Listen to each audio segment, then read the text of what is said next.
Shalom, peuple de Dieu. Aujourd'hui, nous allons parler de l'alcool. Aujourd'hui, nous allons parler de la boisson. Tu as vu cette vidéo qui est en haut là, non? Voilà, je vais la mettre tout de suite et puis tu vas écouter. Si tu as écouté cette vidéo jusqu'à la fin et puis tu continues encore de boire, c'est que toi, pour toi, là, ce n'est pas malédiction.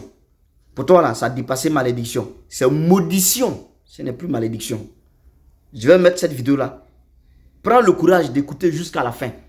Et si tu écoutes jusqu'à la fin et puis tu continues de boire, c'est que toi, on n'a plus rien à faire pour toi. Écoutons maintenant. Est-ce qu'un chrétien peut boire l'alcool? Quelles sont les conséquences qui sont derrière l'alcool? Et que même le simple fait de goûter simplement un petit verre d'alcool, est-ce que cela est un péché?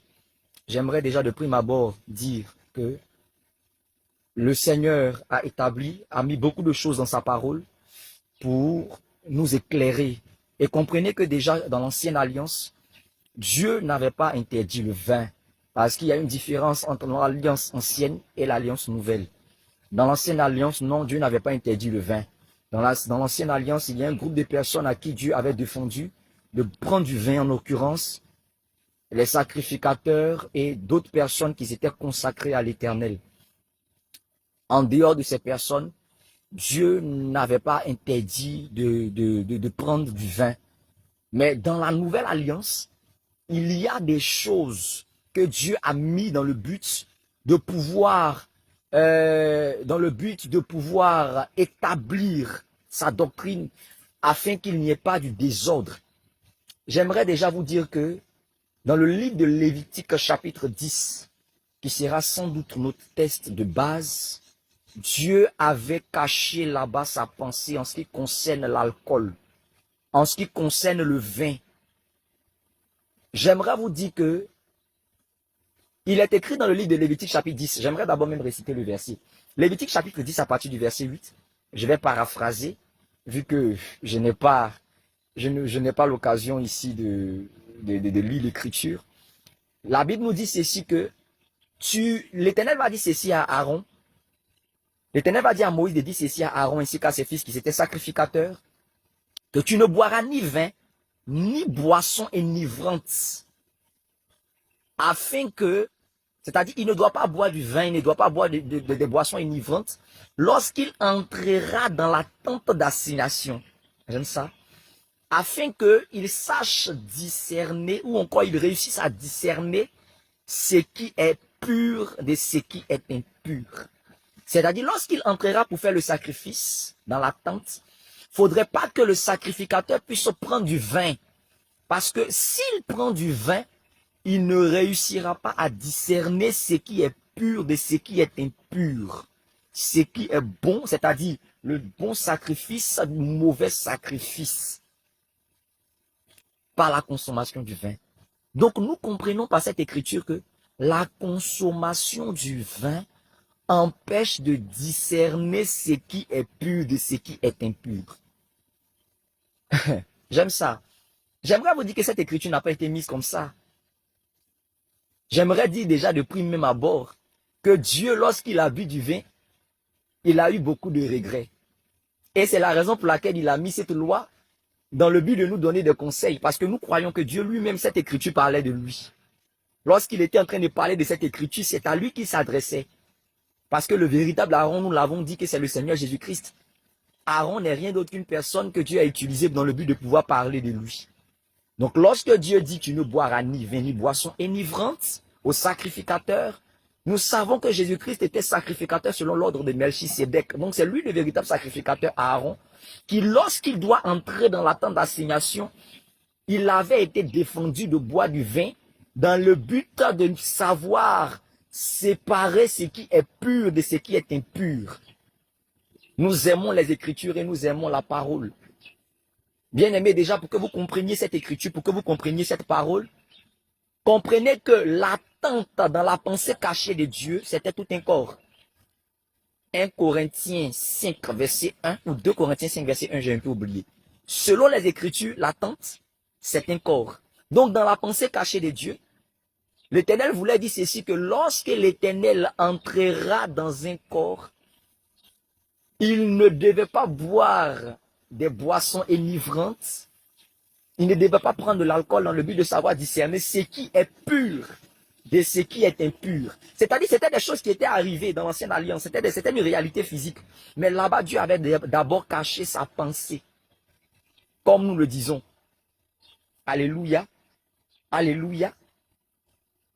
Donc, regardez, Jésus-Christ, lorsqu'il vient, il va dire ceci que tu n'as voulu ni sacrifice ni holocauste, mais tu m'as formé un corps. Ah, donc nous comprenons que il y eut un temps où Jésus-Christ était entré dans la tente.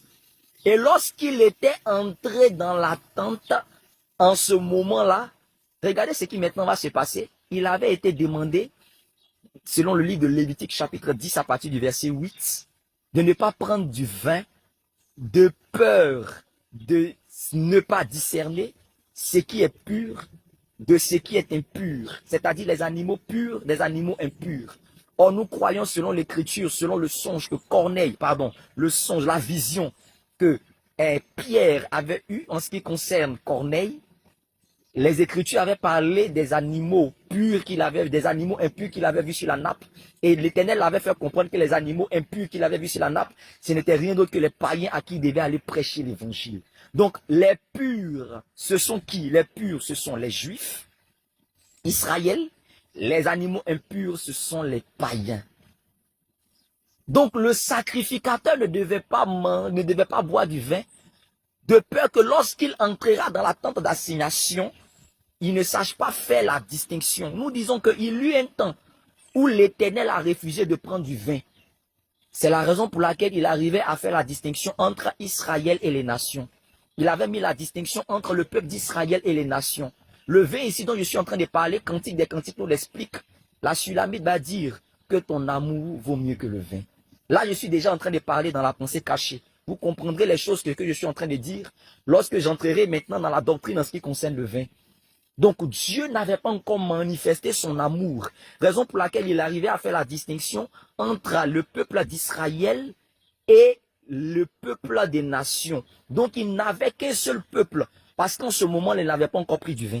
Mais regardez, lorsque Dieu maintenant descend une fois de plus dans la tente, c'est-à-dire maintenant Jésus-Christ prend un corps et qu'il vient, en ce moment-là, nous croyons que Jésus avait bu du vin. Parce que Dieu a tant aimé le monde qu'il a donné son Fils unique. C'est-à-dire, il avait bu ce vin, il avait commencé à éprouver de l'amour. Et à cause de ce vin qu'il avait pris, en ce moment-là, il n'arrivait plus à faire la distinction entre le peuple d'Israël et le peuple des nations. En ce moment-là, son amour avait été manifesté pour tout le monde. Bien aimé, qu'est-ce que je veux dire aujourd'hui? Le simple fait que le Seigneur Jésus-Christ ait bu du vin, le simple fait que le Seigneur Jésus-Christ ait pris ce vin-là dans la révélation qui était l'amour, le Seigneur Jésus-Christ n'arrivait pas à faire la distinction entre le bien et le mal. Je suis en train de parler dans la révélation. Le Seigneur n'arrivait pas à faire la distinction entre ce qui est pur et ce qui est impur. Et aujourd'hui, les païens sont entrés. Qu'est-ce que je veux dire? Prendre de l'alcool te fait prendre des mauvaises décisions. À cause de ce vin que le Seigneur avait pris, le Seigneur Jésus-Christ a donné la sémence à nous qui étions folles. C'est pourquoi même aujourd'hui dans la vie réelle, une personne qui va prendre de l'alcool, une personne qui va prendre du vin, cette personne est capable de coucher avec une folle. Je te le dis en vérité. Une personne qui va prendre de l'alcool, qui va prendre du vin, cette personne est capable d'aller coucher avec les prostituées sans même que cette personne ne s'en rende compte. Cette personne est capable d'aller faire des choses que cette personne a même de base, lorsque il est lucide, ou encore lorsque cette personne est lucide, n'oserait jamais faire. Pourquoi? À cause de l'alcool que cette personne a apprise. Je crois que quelqu'un ici est en train de me comprendre. Quelqu'un même pourra dire que non, en réalité, moi, je ne prends qu'un seul verre. Mais vous le savez, il y a des personnes, lorsqu'ils sont allés dans le bistrot, ils ont pris un seul verre d'alcool. Ils disent, bon, c'est pas grave, je vais prendre un deuxième. Ils ont pris un deuxième. Après cela, ils ont pris un troisième, ils ont pris un quatrième. Et à la suite de cela, leur vision a commencé à changer. Cette fille qu'ils étaient en train de voir dans le bar, en train de danser, ils commencent à les voir encore plus belles. Bien aimé, c'est ça le piège de l'alcool. C'est ça le piège du vin. Aujourd'hui, les gens sont là en train de faire les débats. Les débats. Non, nous pouvons boire le vin. Non, nous pouvons boire l'alcool. Non, nous pouvons faire ceci. Non, nous pouvons faire cela. Mais ils ne connaissent pas le piège qui est caché derrière l'alcool. Ce piège-là même a eu notre Seigneur. Je parle dans la révélation. Parce que physiquement, le Seigneur n'avait pas pris du vin. Mais dans la pensée cachée de Dieu, Dieu avait pris un vin qui était l'amour. Parce que selon Cantique des Cantiques, l'amour est le vin par excellence. Donc ce vin-là, l'Éternel l'avait pris, raison pour laquelle il n'arrivait plus à faire la distinction entre les purs et les impurs. Et aujourd'hui, à cause de cela, toi tu es entré. Je profite en même temps pour exhorter quelqu'un. À cause de l'amour que le Seigneur a manifesté encore dans ta vie, à cause de ce vin que Jésus-Christ a bu, le Seigneur Jésus-Christ t'a laissé entrer, toi qui étais païen, toi qui étais menteur, toi qui étais orgueilleux, toi qui étais prostitué. Aujourd'hui, le Seigneur te donne sa sémence. Aujourd'hui, le Seigneur te donne sa parole. C'est l'occasion de saisir cette grâce et de continuer à vivre, à marcher conformément à son évangile. Parce qu'il arriverait un temps où le Seigneur va se réveiller de son vin. Oh oui, je vous le dis en vérité. C'était juste une exhortation. Mais c'est pour vous dire, pour revenir, à cause du vin que l'Éternel avait pris, aujourd'hui l'Éternel n'arrive plus à faire la distinction entre Israël et l'Église. Tout est confondu. C'est-à-dire une partie d'Israël, tous ceux-là qui croient en lui, tous ceux-là qui croient en son nom, automatiquement ils sont sauvés. Tous ceux-là qui croient en Jésus, tous ceux-là qui attachent leur cœur à Jésus, automatiquement ils sont sauvés. Ils sont sauvés pourquoi? Ils sont sauvés parce que le Seigneur avait pris du vin. À cause de cela, il n'arrive plus à faire la distinction. Mais regardez, la Bible nous dit que lorsque le sacrificateur prendra du vin, il sera puni de mort. C'est la raison pour laquelle, parce que Dieu n'arrivait plus à faire la distinction entre Israël et l'Église, il a laissé entrer des païens, alors il a été tué sur la croix. Parce que la Bible a dit, les Juifs, ils ont dit selon notre loi, il doit mourir. Pourquoi? Parce que selon la loi, le sacrificateur, lorsqu'il entre dans la tente d'assignation, ne devait pas prendre du vin.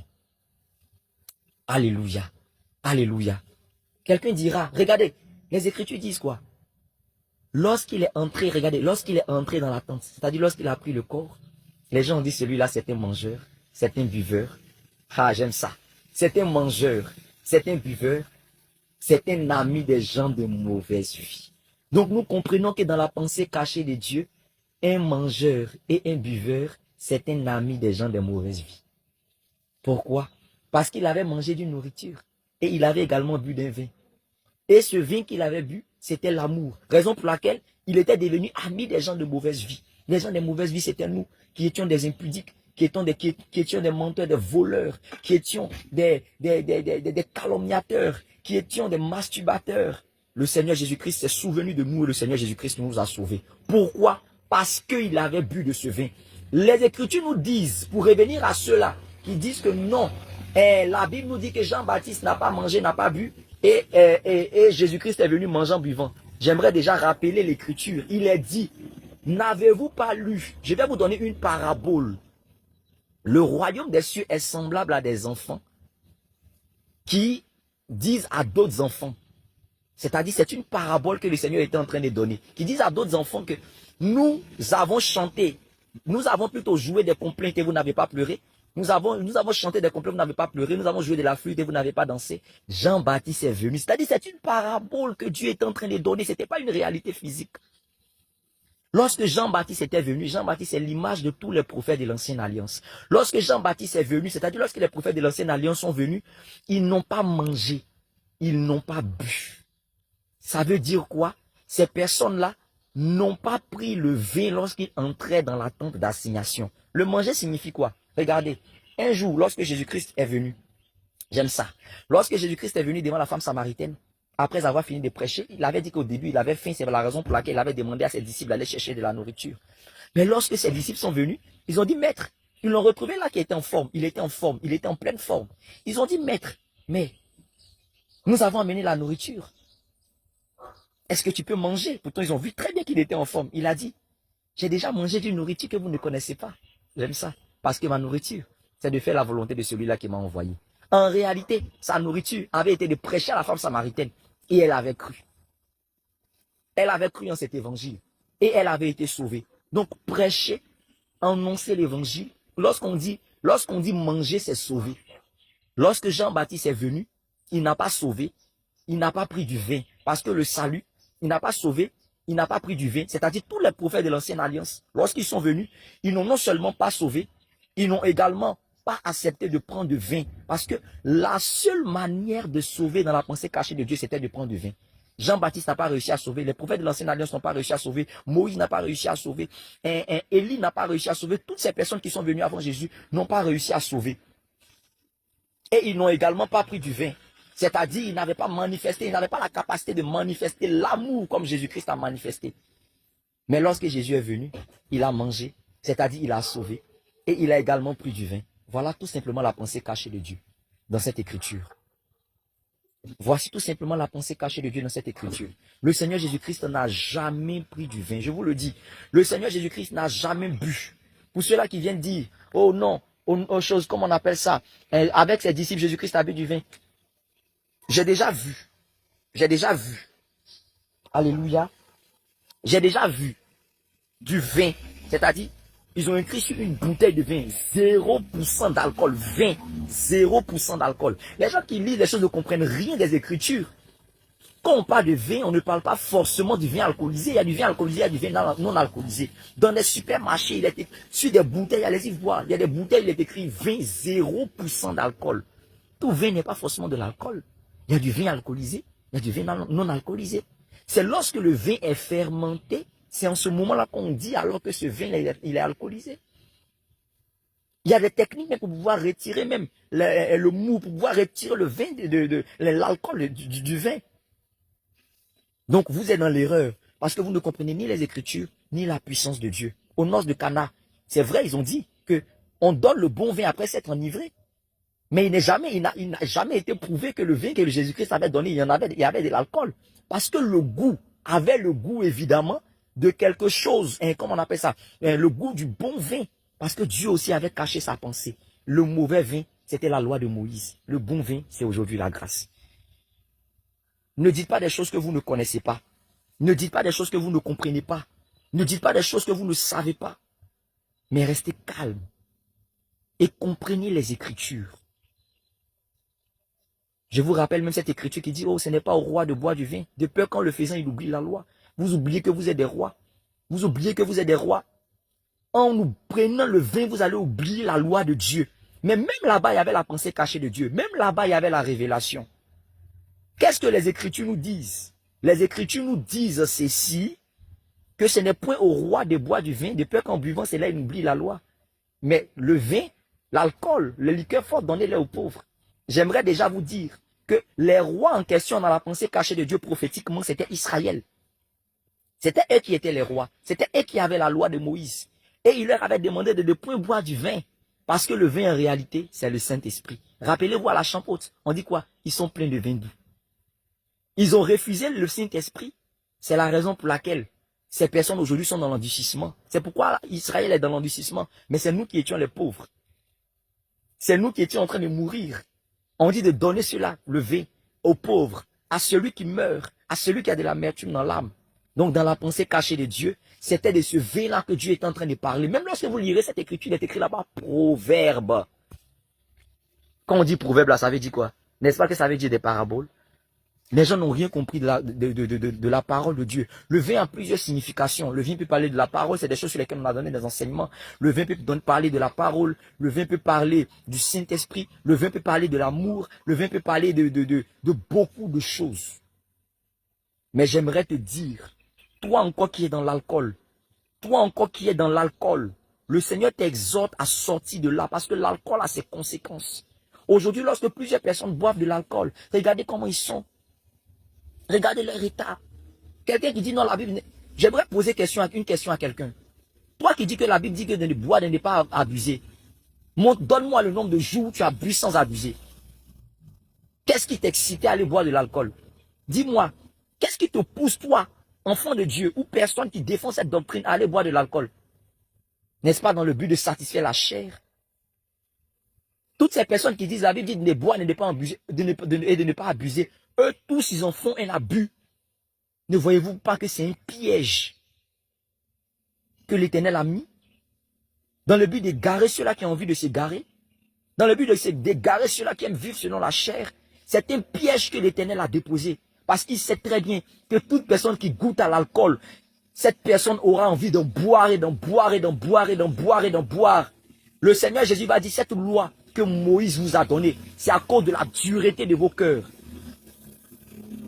C'est parce que les gens sont incrédules. C'est parce que les gens ne refusent d'écouter l'évangile. C'est parce que les gens ont le cœur dur. C'est parce que les gens refusent d'écouter la parole de Dieu que Dieu leur a donné une telle loi dans le but de pouvoir égarer ceux-là qui aiment s'égarer, dans le but de pouvoir égarer ceux-là qui aiment vivre dans la chair. Mais pour nous, les enfants de Dieu, nous arrivons à discerner que l'alcool, le vin est un péché. Que l'alcool, que le vin est un péché. Le Seigneur est en train de parler au cœur de quelqu'un ce matin. Combien de fois tu as bu et tu t'es pas enivré? Regarde, tu t'es retrouvé dans le caniveau. Regarde, tu t'es retrouvé en train de coucher avec une folle. Regarde, tu t'es retrouvé en train de coucher avec une prostituée. Regarde, peut-être même toi ici, tu es en train de m'écouter. Tu t'es retrouvé en train de coucher avec ton enfant. Tu t'es retrouvé en train de coucher avec ta cousine, avec ton cousin. Tu t'es retrouvé en train de faire des choses que tu ne pouvais même pas faire étant lucide. À cause de l'alcool. L'alcool est un danger. Dieu lui-même a bu de l'alcool. Dieu lui-même, lorsqu'il a bu de l'alcool, je suis en train de parler de l'amour de Dieu, pas de l'alcool physique, dans la pensée cachée de Dieu. Lorsqu'il a bu de l'alcool, il a laissé entrer des prostituées. Oui, nous étions des prostituées. Dieu lui-même a laissé entrer des prostituées. Et toi, il a pris la peine de te donner ce conseil. Et toi, tu veux en faire à ta tête. Le Seigneur est en train de parler encore à ton cœur pour que tu arrêtes de boire l'alcool. Toi, prédicateur qui enseigne qu'il faut boire l'alcool, Dieu te demandera des comptes. Lorsque l'Éternel lui-même a bu de l'alcool, il est mort à la croix. Dans sa pensée cachée, il a donné un enseignement pour dire que l'alcool conduit à la mort. Nous sommes des rois, nous sommes des sacrificateurs aujourd'hui. Et en tant que roi, en tant que sacrificateur, nous ne devons plus toucher le vin. Nous ne pouvons plus toucher l'alcool. De peur qu'en le faisant, nous oublions la loi et la parole de Dieu. Bien-aimé, que le Seigneur te bénisse. J'espère que cet évangile que je suis en train de te donner sera scellé à ton cœur, afin que un jour, tu puisses aussi entrer dans le royaume des cieux. Que le Seigneur te bénisse abondamment. Shalom, shalom.